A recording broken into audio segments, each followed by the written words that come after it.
Buenos días para todos. Vamos a escuchar el Evangelio para este lunes de la tercera semana de Cuaresma. En aquel tiempo, acercándose Pedro a Jesús, le preguntó: Señor, si mi hermano me ofende, ¿cuántas veces tengo que perdonarlo? ¿Hasta 7 veces? Jesús le contesta: No te digo hasta 7 veces, sino hasta 70 veces 7. Por esto se parece el reino de los cielos a un rey que quiso ajustar las cuentas con sus criados.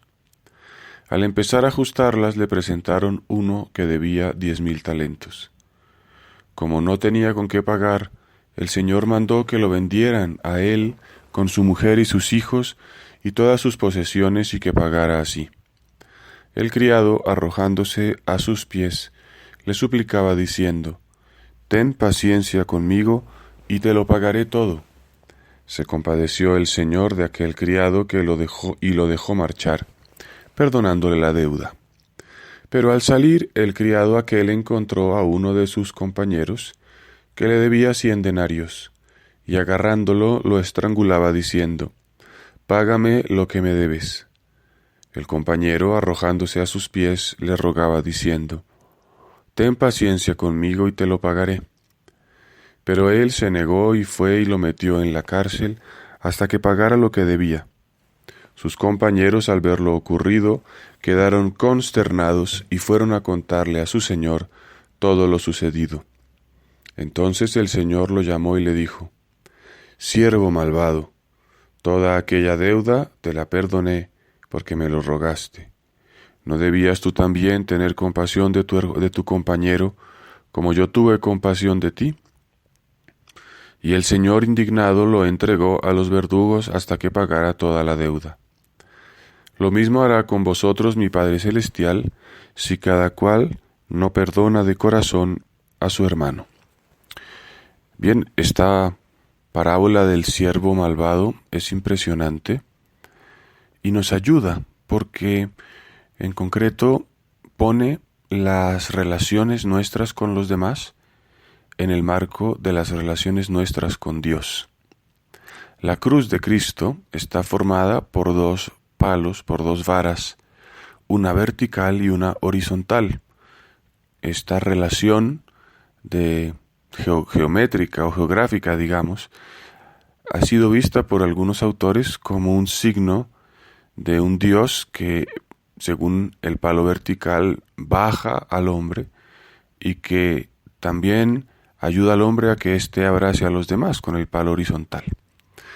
Es decir, pone nuestras relaciones con los demás en el marco de nuestra relación con Dios. No es el punto aquí de este criado, de este siervo malvado que no quería perdonar la deuda, es que ve las relaciones que él tiene con los demás como algo aislado, como algo que no tiene nada que ver con su propia relación con Dios. Y en ese sentido, al no reconocerse perdonado, se cree con derecho a exigir, a ser implacable, a ser inmisericordia.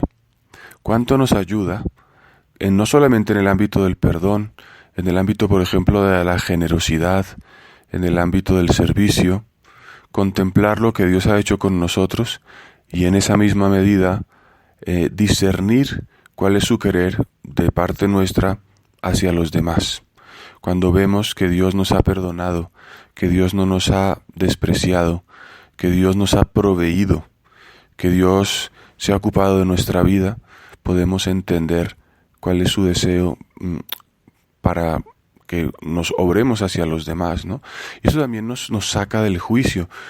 Puede que haya personas a nuestro alrededor que tengan algún defecto, que nos incomode, que nos moleste, pero al ver todo lo que Dios nos ha perdonado, podemos decir, bueno, yo puede que no tenga el defecto en concreto que me incomoda, o quizás sí lo tenga, pero tengo tantas cosas que Dios ha hecho por mí, que pues más me conviene tener paciencia, tener serenidad, amar al otro, ¿no? Y esto es estupendo. Pidámosle al Señor quizás hoy esa gracia en concreto, ¿no? De siempre acordarnos, ¿no? De no olvidarnos de dónde venimos, de dónde Dios nos ha sacado. En el fondo ese siervo malvado se le olvidó. Le perdonaron la deuda y ya creyó que no había pasado nada, que no había historia. En el fondo es eso, ¿no? Una falta de memoria sobre la historia. Es lo que le pasa, por ejemplo, al nuevo rico, que no se olvida que fue pobre y cuando tiene dinero se comporta de manera absurda, se comporta de manera que no reconoce la historia que ha tenido, que simplemente la quiere obviar, olvidar. Y no podemos ser unos nuevos ricos, digámoslo así, recién perdonados y sin olvidar lo que hemos sufrido, de donde Dios nos ha extraído. Que la Virgen María nos ayude a tener esta conciencia en la memoria, para siempre, siempre tratar con misericordia y cariño a los demás. Un buen día para todos.